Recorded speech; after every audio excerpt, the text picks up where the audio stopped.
Welcome to the Counselling Tutor Podcast, the must-listen-to podcast for students of counselling and psychotherapy. Here are your hosts, Rory Lees-Oakes and Ken Kelly. Hello and welcome to episode 18 of the Counselor Tutor Podcast with me, Rory Lees-Oakes. And across the screen, wearing a very smart T-shirt today, if I may say so, is my compadre in all things therapeutic, Mr. Ken Kelly. How are you doing, Ken? Oh, I'm very good, thank you, Rory. And how are you, Rory? Tell us a little bit about how you are. I'm all right. Oh, come on. Hiding behind the professional microphone here. I'm all right. Yes, I think you're alluding to a new arrival in the world. Yes, on a Thursday, I became a grandfather, and I've been drooling like a 2-year-old over this little entity that's arrived in our family, and you know, just chatting away to little baby Jacob. So I've become a grandfather, and it's just the greatest thing. And it really links on, Ken, as he moves quickly on, feeling quite uncomfortable about the boundaries here, so discussing how theory and practice sometimes are different. And I'll tell you a little bit about that. Seeing the little baby there, you know, and seeing it develop in the world, and knowing what I know about attachment theory and brain plasticity and all the other stuff that I've taught and that I've researched. You know, it makes not a jot of difference sitting in front of that little tyke, because one's the theory and the other's the actuality. And it just goes to show that you can learn it all from a book, but as soon as you sit in front of something that's real and vulnerable and wonderful in the world, sometimes the theory just disappears and you have to be you. And who you are in the world with that person, and that makes so much difference. Oh, indeed it does. And that Rory's just shared there is a little aperitif, a taster from our smorgasbord that we have to offer you today. We're going to be kicking off, and we're going to be really delving into, does theory really match what we see in practice? Then, of course, we're going to be going over to more theory. It's theory with Rory, touching on the supervision model. Tell us a little bit about what you're going to be discussing in theory with Rory today. Yeah, well, we're going to be talking about a model of relationship building that fits into supervision, but it also fits into counselling, which was devised by a South African therapist called Petruska Clarkson, and it's called the 5 relationship model. And the key term here is low gravity relationships. In other words, relationships that are so well rooted that they stand the buffeting of any emotion that can go on in the therapeutic room. And I'm going to be telling you a little bit, or sharing with you a little bit, about Petruska Clarkson's ideas and how they link into an integrative way of working with clients. And even if you're a person-centered therapist, it's still going to be really, really useful for you. It is, and it's important stuff, because you're going to write about supervision in your assignments. So this is really good stuff to have in the bank, as it were. So make sure you got your pencils ready for that. Moving from there, we're going to go into that new segment that we started only last week. It's called Person-Centered Business, looking at a bite-sized chunk of how we can use our skills as counsellors to go out and start a business with that, whether it be interviewing for an agency or starting our own private practice. And in that today, I'm going to be looking at business planning. Just some basics on business planning, and I'll be sharing a little template that you can use. And hopefully after today's talk in person-centered business, you'll be thinking of business planning as maybe less daunting than it sounds, because it sounds like a terribly boring word. Moving on from that, we're going to be going into ending off by speaking about research, and we're going to be speaking about quantitative, I can't say the words, but you know what I mean, and qualitative research, and what that means and how that influences what we do as therapists, psychotherapists. But rewinding back to what you've just shared, Rory, and you speaking about that, how we learn the theory, we see in practice, and whether that matches up. And there may be those of you that are actually out in practice, or maybe just about to go out into practice, into your placements, and you know, you've learned it all, you've seen it all in the books. You do your simulated skills sessions, and very often we find we get out there with the clients, and the clients haven't read the books.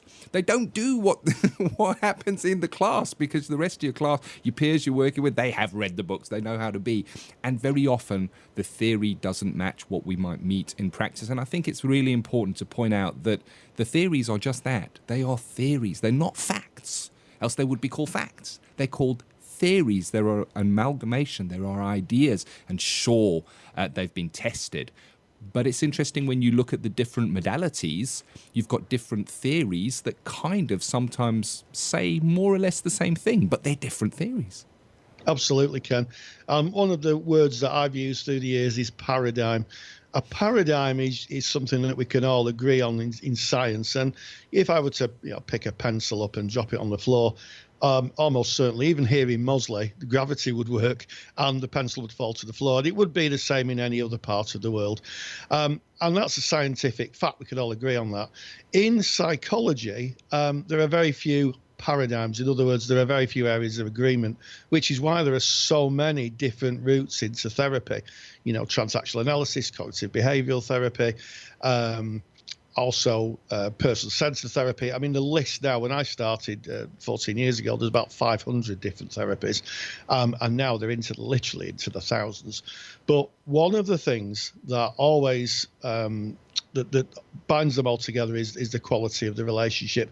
But there will be sometimes when the theories you've learned do not actually connect at all with your clients. So boundaries is a good example of that. In class, everybody finishes on time and goes. I can remember my first client wouldn't go home. Yeah. Because they weren't playing to the rules of the class. They were playing to their own lives, and it was really urgent for them.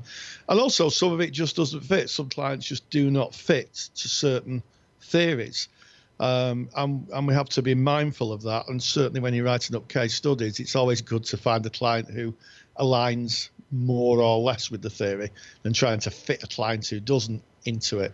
For sure. And I guess the advanced side of that, writing that case study, is, Rory, when you find a client that, yes, of course, fits mostly, but when you identify maybe the areas where they didn't fit the model or didn't fit the theory, and discuss that as well, that is really delving deeply into that and drilling down and saying, wow, but the client didn't, when I did this, do that, and wondering why that is. And you're 100% right. I mean, it's you come to the end of your session and you say, hey, we have about 5 minutes left, really respectfully. And within the class situation, nobody comes and brings a massive clunker and leaves it there, a heavy bit of material, because they know we're coming to the end. But clients can. They can bring something in that last 5 minutes. It's almost like I feel safe to just throw this down because I'm going to be going soon, so we can't go too deep into this. And how do you deal with it when the practice doesn't meet the theory, when it doesn't go as it says in the textbook? And it's you're not doing it wrong. I think that's the main thing here. You're not getting it wrong. It's just about being a person, being there with that person as best you can. Absolutely. And that's something that you learn as you go on in practice, you work through in supervision. And also you get a chance to realise you're not on your own. You find that, you talk to your peers in the class and they say the same thing happened. And what you were talking about is the famous doorknobbing, where a client's wound down, they're just about to go out the door, they put their hand on the doorknob, and all of a sudden they drop a huge bombshell in the room.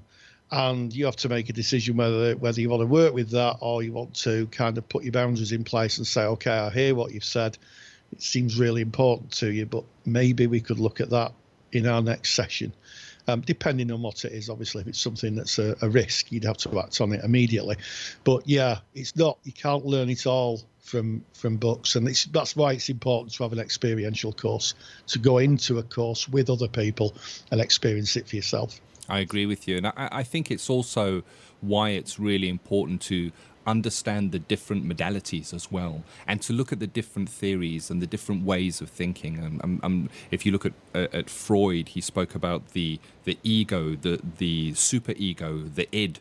And then if you look at transaction analysis, you look at the parent, adult, child, and they're kind of the same. They're saying more or less the same kind of thing, but it's kind of painted as a different kind of theory. And then you move over to maybe person-centered, where we're talking about organismic experiencing and growth, that phenomenological model, which is kind of maybe a little different. But when you start drilling down on it and you start looking at introjected values that are given by others as you're growing up, and then you look at psychodynamic, the psychodynamic way of thinking, that they have their own words for the same kinds of things. So it kind of it's almost like we're saying the same kind of thing, but using different words and different ways of explaining it. Absolutely, Ken. And once you've studied a fair few theories, it can be easy to come to the conclusion that a lot of people are saying the same things. It's just it's the nuance. It's just some of them are just slightly different. And I guess one of the things in person-centered therapy that's not really discussed at any length is transference and counter-transference, yes. where you're reminded, your client sits in front of you, and all of a sudden you get this dread in front of you, and you realise it was like someone you knew in your past, maybe a teacher or something like that. Which is why it's really important to have an understanding of transference and how it works. But yeah, you cannot learn it all from a book. You have to learn it in practice, and there are some things where where even the great theorists appear not to have it right. You look at it and you think, well, that's what they say, but actually my client who is in front of me, it's quite like that, and that's okay. You know, they're more guides and a way of kind of developing the understanding in yourself, so you can respond as a human being to that person in front of you. That's it, and that's the important thing for me, is that it's two human beings together in a room sharing humanity. And again, you kicked off with this, Rory, and the BACP have done some research on this, which we're kind of going to be speaking about research as we move on through the podcast today, is that the strength is really in that relationship, in that human to human contact. The theory is less relevant, and the human to human contact, one person being there wholly for another, is what it's all about. So I guess that's talking about theory. Does theory always match practice? And a great segue into going into theory with Rory, looking at that 5 relationship model. Absolutely, Ken. And I'm going to be talking about a seminal author and thinker in the world of counselling and psychotherapy, Petruska Clarkson, a native South African who came over to this country in the 70s and made a huge contribution to the world of counselling and psychotherapy. And sadly, she's not with us anymore, but her legacy is what's called an intersubjective relationship. So an intersubjective relationship is how we connect to each other. An intrapsychic relationship is how we connect to ourselves. And she gave us 5 ideas or positions within relationship building, which are really, really useful. And they form the basis of integrative psychotherapy. And also they're an enhancement, I think, to the person-centered model. I think most therapists would benefit from hearing the work of Petruska Clarkson, Ken. Counselling Theory with Rory Lees Oakes. Ask any therapist, regardless of the modality they practice, what is the most important aspect when working with a client, and most will say the relationship, which can also be known as the therapeutic alliance. This response makes sense. For clients to benefit from therapy, they need to share what is on their worried mind and feel that they can trust the person they are sharing personal and sometimes very sensitive information with. Through the years, many psychologists have tried to define the emotional and cognitive cement which binds the client and the therapist together as they journey through the phenomenological landscape of the client's experience. American psychologist Carl Rogers led the way with the publication of an academic paper in 1951 describing his view of the 6 necessary and sufficient conditions for therapeutic change.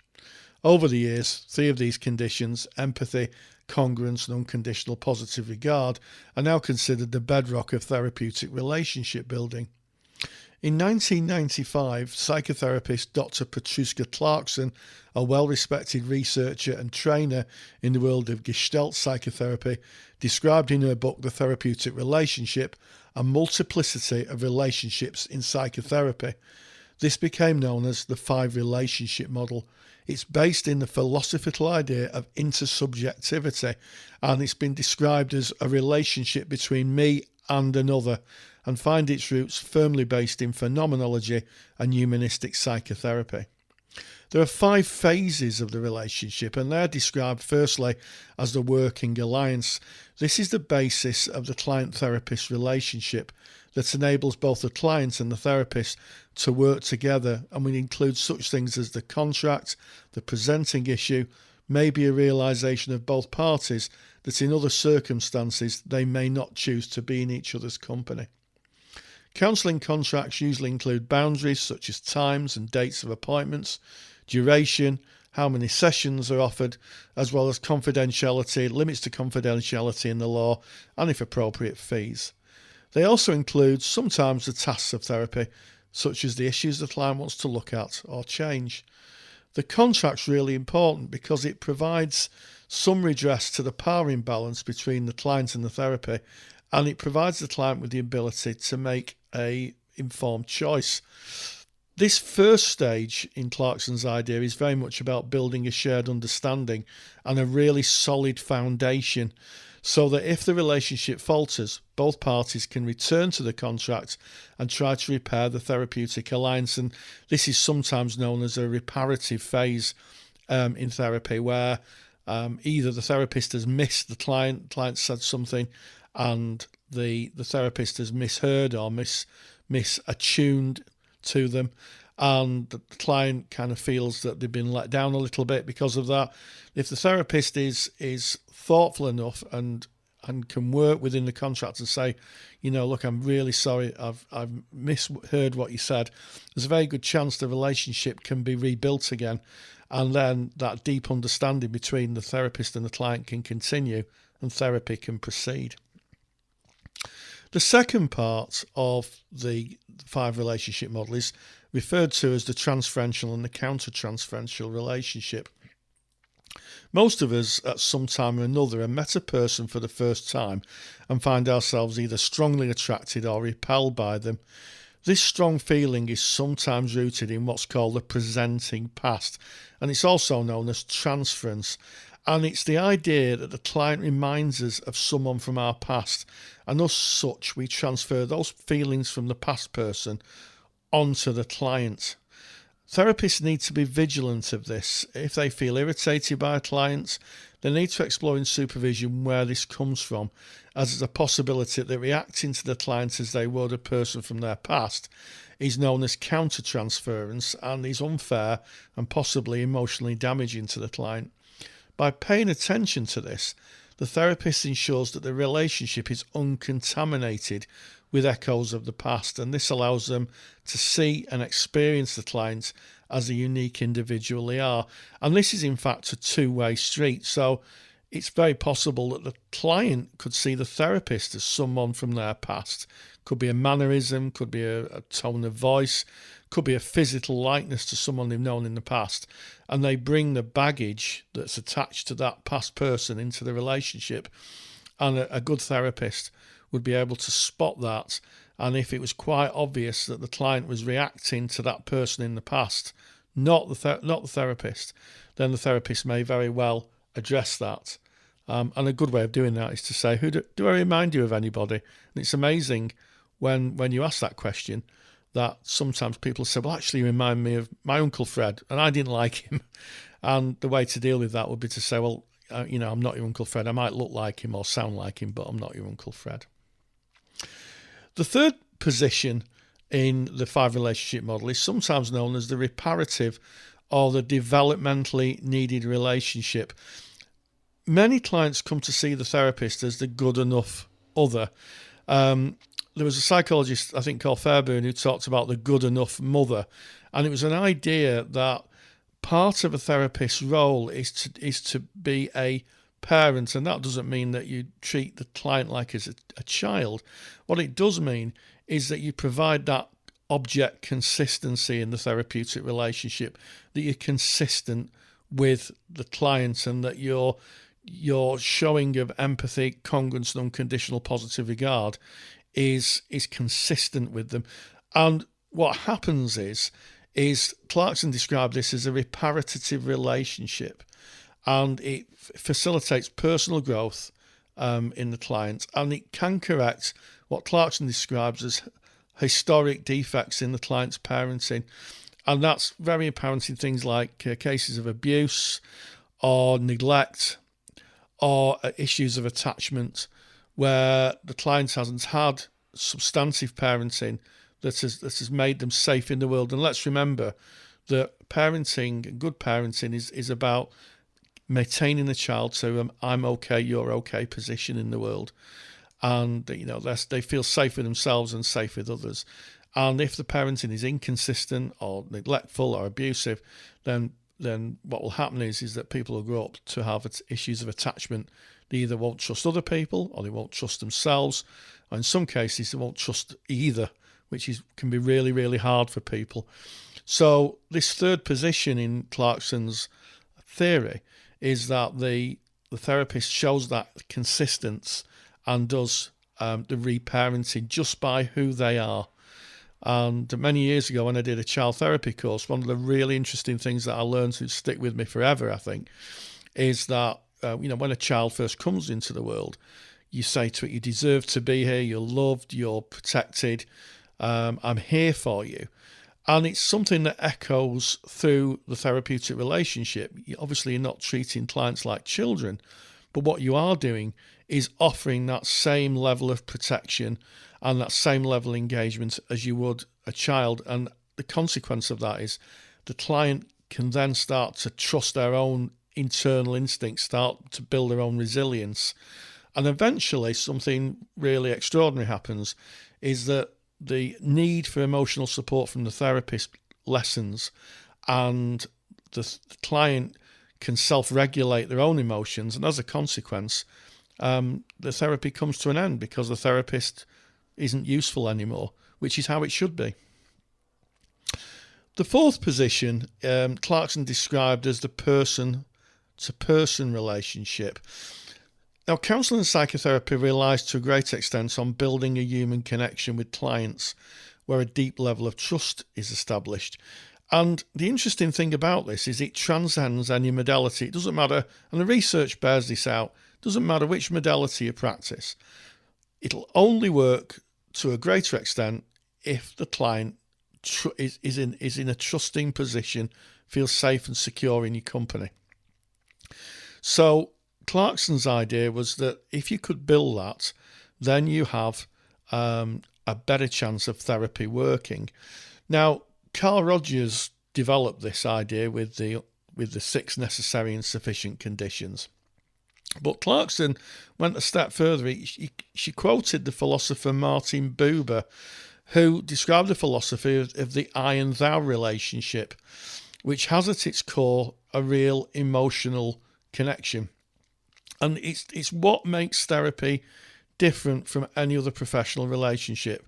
If I see my dentist, they're very professional, they're very nice, they're very polite, they're very kind, very empathic, but it's not the same as a therapeutic alliance where the therapist is giving something of themselves to the relationship. So the I-thou relationship is this very, very special relationship which is forged through the contract and that allows the therapist and the client to engage in this kind of emotional dance in the therapy room, not physically dancing around, but emotionally connected, so that the client can start to find the answers and find the security in the world to make the changes. And Clarkson, as I say, quoted Martin Buber, who was a philosopher, and he described it as the I-thou relationship. The fifth position that Clarkson talked about was the transpersonal relationship. Now, I've done a lot of research on this podcast. I do a heck of a lot of research. And everybody says the same thing, including Clarkson herself, that this is very, very, very hard to define. what the transpersonal relationship is. But the best we can get, I think, is that the final facet is the times when you really get someone. You know, if you're talking to someone, you might meet them at a party or you might meet them socially, and you're talking about, all of a sudden you really click. It's almost like you're tuned in, you know, and everyone else is tuned out. And that is what she's alluding to. It's a feeling of spiritual connection. And Clarkson herself described it as a timeless facet of the psychotherapeutic relationship. It's impossible to describe, but refers to the spiritual dimension of a healing relationship. And unless you've experienced it, it's very, very difficult to put into words. But I'd say it's about almost feeling that humanistic love towards your clients and it being reciprocated.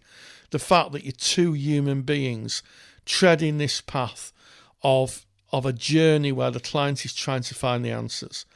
Once that connection's established, you absolutely know as a therapist it's connected. You absolutely know it.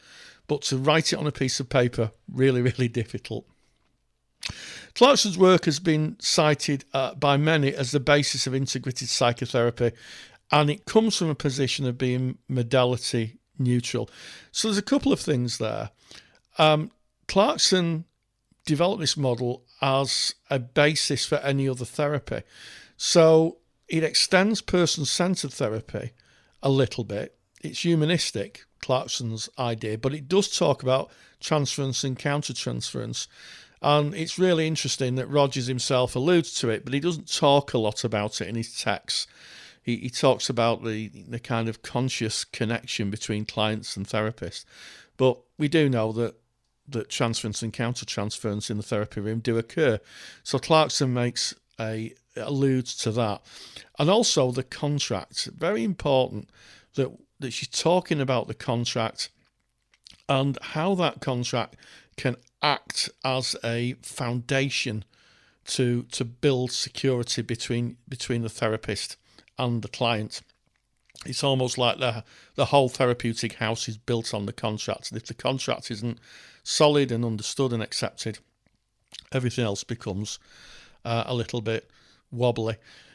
As I say, the work's humanistic and it's modality neutral. So it might be worth, if you're a therapist listening to this, you know, how much of your work does fit into this 5 model position? And I'm sure you'd be surprised, it's probably more than you think. I put some links into the show notes. So there's an awful lot talked about Clarkson's work. And also I made a video a few years ago on her work, but I put some really interesting links in, and I'd encourage you to have a look at them, because Clarkson's work really does find itself more in philosophy than in psychotherapy, and that is why Clarkson was known as a philosopher in the psychotherapy world. She sort of bridged the gap a little bit. Thank you for that, Rory. Always really informative for me. I love listening to Theory with Rory because I always take something away. And looking at that transference, counter-transference, we've spoken about before how vital that is to have an understanding of students as we're learning about it, and of course as practicing therapists as we go out there, because it can really blindside you if you're not aware of it. And also there's another connection there, because I spent 30 years in South Africa, so I've got the South African connection there as well. So thank you, really informative. Absolutely, Ken. And we're moving on to the next segment, which is person-centered business skills. And I know this is something you're really passionate about, and listening to the last podcast, it really well received. So tell us what you're going to be looking at today, Ken. Sure. So if you're looking at business, the word business itself is usually boring and dry. And if you want to really make it boring and dry, put in the word business planning. Who wants to do business planning? Certainly not me.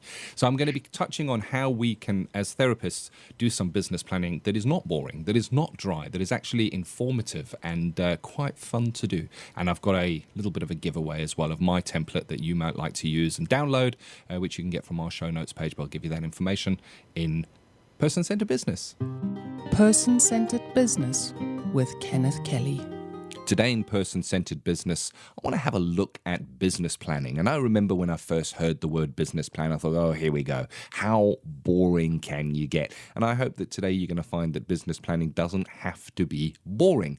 And let's face it, when you are a counselor, a psychotherapist, and you're no longer studying and you're going out there and in some way earning money from what you do, you're in the business of being a counselor or a psychotherapist. And we owe it to ourselves, to our business, and of course to our clients to run that professionally. And part of doing that is to have a look at a business plan. So I'm going to talk you through a business plan today, and I'd like to cover the 3 it's just to start off. It number 1, it's not hard. It number 2, it's not time consuming to make a business plan. And it number 3, the most important of all, it's not something that you can overlook. This is something you do need to consider. And I've got a little download template that you can have after listening to this, and you can go and get that. And it's got all the different headings in that we're going to be covering today. So I guess the first thing you need to decide is, are you going to be doing this full time, or is this going to be something you do part time? And that's quite a decision. Part of your planning is to make that decision. Now, for myself, I don't do private practice full time, 5 to 6 days a week. I do other stuff as well. So my counseling is my way of giving back. Sure, I'm in private practice, and sure, that generates income, but it's not my only means of income. So I chose to do this part-time. So you need to have a think of how that will be for you. And then, of course, the third option is maybe you choose to do this purely charitably. And if you are doing it charitably, that doesn't mean you don't put a business plan together. You still sit down and put the business plan together, planning the business of the charitable work that you will be doing. And of course, then we have associated services. Maybe you don't intend to be a counselor or a psychotherapist with your skills. Maybe you intend to use it in other areas of your work. It also deserves some time, some thought into planning that. So how do we create a business plan? What does it look like? Well, I'm going to give you just a few headings and we'll work through them together. And then on the template, you'll have those headings and you can fill in your own business plan. And this shouldn't take you more than 30 to 40 minutes top. So that's not a long time. That's not a huge investment. But you'll find that by doing this, it really opens up your mind. It broadens your perspective on what it is that you do. So we're going to kick off with business plan topic number 1. Name your business.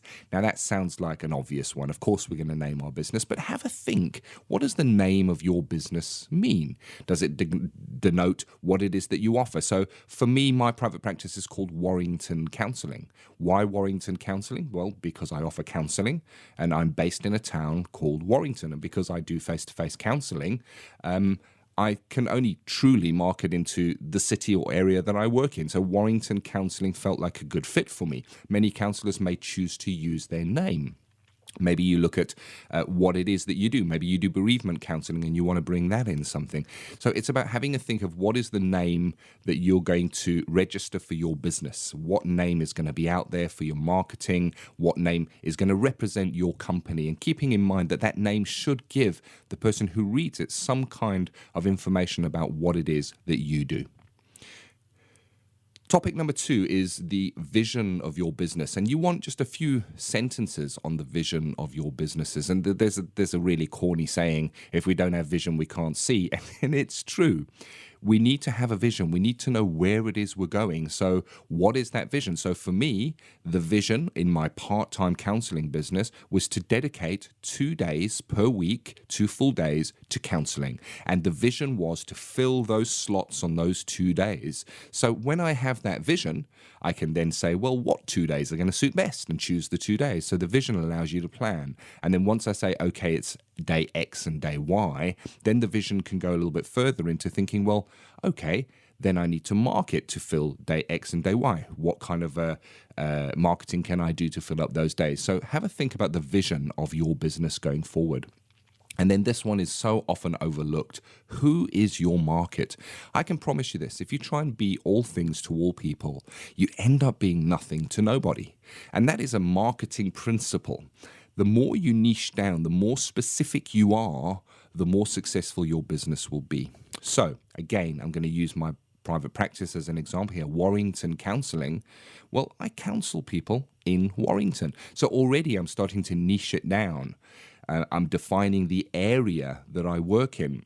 if you had a specialized area, maybe you work with young people and adolescents, then you may say, well, my market are young people and adolescents, but the people you counsel may be young people and adolescents, but are they your market? Are they the people that would engage your services, or are there people that surround the young people that may refer into you? So really have a think of who your market is and try and define that in. By the very nature of my business, it's a private practice, and people that come to me pay. So that kind of defines what kind of socio-economic group my target market may fall into, which would, I guess, denote where they might hang out and what kind of things they might do in their spare time, which helps me with my marketing. So if you know who your market is, you're better able to know where they hang out and how to reach them with your marketing. So who is your marketing? Then the next one may sound so obvious, but it isn't. What is it that you sell? Now, you offer a service. This we know. As counselors, as psychotherapists, we sell a service. But what is it? Can you name it? How would you describe it if you had to write that in a couple of sentences? Describe your services and be really specific here. And again, the tighter you can niche that in, the more that you can drill down on that, the more targeted your message will be. So for me, I do work with, and I have a special interest in working with people with alcohol and drug struggles. So people that are struggling with addictions and compulsive behaviors, I really enjoy working with them, and I have experience and training in those areas. So I will put that message out really loudly so that I can attract that kind of person. So what is it that you sell, and who is that market, so that you can match that together? And then really importantly is what makes you different. What is your USP, as they call it? It's your unique selling proposition. What makes you so different to somebody else? So an example of this is if you are listing your services on a counseling directory and somebody is looking for the services of a counselor, what's going to make them stop, look at your listing and go, wow, you know what, this is the person I want to be connecting with. And that takes a little bit of thought of who you are. It might be the road you've walked. It may well be the education that you have. It may be the specialism that you've decided to do. It may be the hours that you work evenings or you work weekends.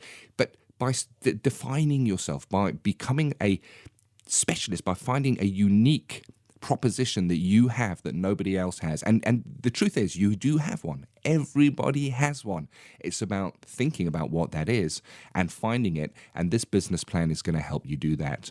And then we move on to how will I market my business? Now, here's the thing. So often, somebody will start here. They'll say, right, I'm going to go into private practice now. Now, how am I going to market my business? How am I going to sell my service? And they've missed out the important ones, the ones that came before that, the name of the business, the vision, who the market is, what they actually sell, what makes them special, their unique selling proposition. Once you have all those, it gives you the pieces of the jigsaw to be able to look at how you will market your business. How are you going to put your message out there? Where is it going to be? Is it going to be via pamphlets, business cards? Are they going to be in medical centers? Are they going to be in libraries? Where does your target market, the person who would engage in your services, where do they hang out?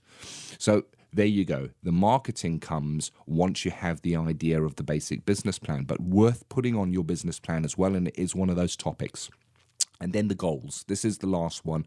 And the goals are, where do you want to go? What do you want your business to do? How much turnover does this business need to make for you? How much income do you want to be able to take from that? What are the goals and how are you going to reach them? So it's all very well having a goal, but what are the steps that you might take to reach those goals? So an example of that is if I was going on holiday, I live in the north west of England. Maybe I wanted to go to the south of England, which is really lovely, especially over the summer holidays. And I wanted to go to a specific town. I might say, I want to go there. Well, that's great having that goal. But then I need to do a bit of a plan of what roads I'm going to take, how much fuel I'm going to need to be able to get there, what times are going to be best to travel. And I would put my plans in place to be able to hit that goal on the certain date that I wanted to go. And the same is true when doing your business planning. Have a look at what your goals are and think about how you're going to reach those goals, what you need to put in place to make that happen. That is it. That's a business plan. You need no more than that, and that is a business plan you can quite happily put in front of a bank manager. If you've got those few headings, and of course you can download the little business planning template. You get that at counsellingtutor.com. Click on podcast, click on episode number 18, and right there in the show notes you'll be able to download the template. Go ahead, use it, fill it in, do the exercise now while you're studying, relook at that when you graduate and see if that's changed for you. Revisit your business plan. It's not a static document, it's a working document.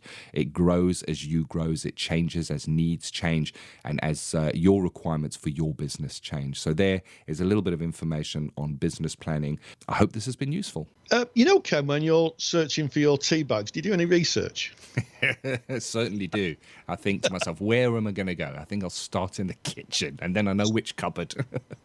Well, that makes you a competent researcher. You've got a starting point and a starting position, and you've got an idea of what you're going to research. And research is now becoming an integral part of lots of foundation degrees, and master's degrees are research-based. And I thought we'd just have a bit of a chat about qualitative and quantitative research. It kind of links on a little bit to the earlier stuff we were talking about does theory and practice actually link up? And research really gives us that idea. It gives us the idea that do theories fit, and if they don't, how do we modify them, or how do we change them to best fit with the people that we're seeing? And there's two areas that I want to discuss: qualitative and quantitative research, Ken. Yeah, I love those. And I remember when I first heard the words, and that was while I was studying. And if you're listening to this and you're thinking, well, I'm not really at that stage of research. Yes, you are. Research is going to underpin everything you do. When you're doing an assignment, you're going to be researching. So this is really important stuff. And if you join the BACP, even as a student member, and you start getting Therapy Today, which is kind of our periodical magazine that's going to kind of cover the sector, all the jobs. Every now and again, you're going to get a little booklet that looks rather different, and that's a book on research. So it's something that has been undertaken all the time, and it's what underpins what we do. It's where we look, does this actually work? Are we doing it right? And research kind of directs the direction that we go in. Directs the direction. I don't know if that's the right wording, but it does. And I remember when I heard qualitative and quantitative research, I could never get my head around which one was which, Rory. Help me understand it. Okay, well, if we use the tea analogy, quantitative research would be you going in the kitchen, Ken, and counting how many tea bags that you have, how many you use, and making a nice graph. So when you come to buying your tea, you can say, well, I used 40 tea bags today. That'll be my graph, and I'm going to have to buy and plan some business planning. I'm going to have to plan to buy some more tea bags tomorrow. So it's quantitative is a quantity. It's usually about graphs and statistics, but actually without understanding how we enjoy the tea, it's pretty useless. So qualitative research is literally somebody saying how do you enjoy tea, how do you experience it. And a few years ago, as a student, I was asked to undertake some qualitative research, and it was Audi. I was asked to. I got a few pounds for talking about an Audi car and looking at an Audi car, and quite clearly, as an engineering company, they'd built this fantastic vehicle. This is a paid sponsorship ad, by the way, just before anybody wonders. But they built this wonderful car, technically brilliant, so I'm told. But what they were interested in is what would make people buy it, what would make people fall in love with it, and it was about looking at it, and they were asking feelings, how we felt about it. Could we put feelings? Lots of flip charts and that type of thing. And the same thing is really apparent in the world of counselling and psychotherapy. Yes, we've got the theory and we could do statistics and graphs about theories, but sometimes we need to actually talk to the people who've had therapy to gain an idea of how they felt about it and how they have experienced it. And there's advantages and disadvantages in both qualitative and quantitative. The advantages of quantitative research is you can get huge amounts of statistics, so you can measure it, and that's always a useful tool to measure if something's effective. The downside of it is that unless you ask specific questions in the correct way, you might not get the data you want. So qualitative research underpins that, and you can ask people how they experienced it. The only difficulty with that is that it takes a long time. You can get statistics fairly easily by publishing a graph on a website, but to sit in front of people and interview them, and to make sure that as a researcher you're not biased. That's the big complaint about qualitative research, that the researchers may be biased. And influence the people that they're researching. And I like the way that you've described that, quantitative. Quantity is a number. And I know that in quantitative, the number or the graph or the more statistical research, the questions that would be asked would be, you'd have a very narrow window of what you can answer. It may be an A, B, C, or D multiple choice. It's kind of...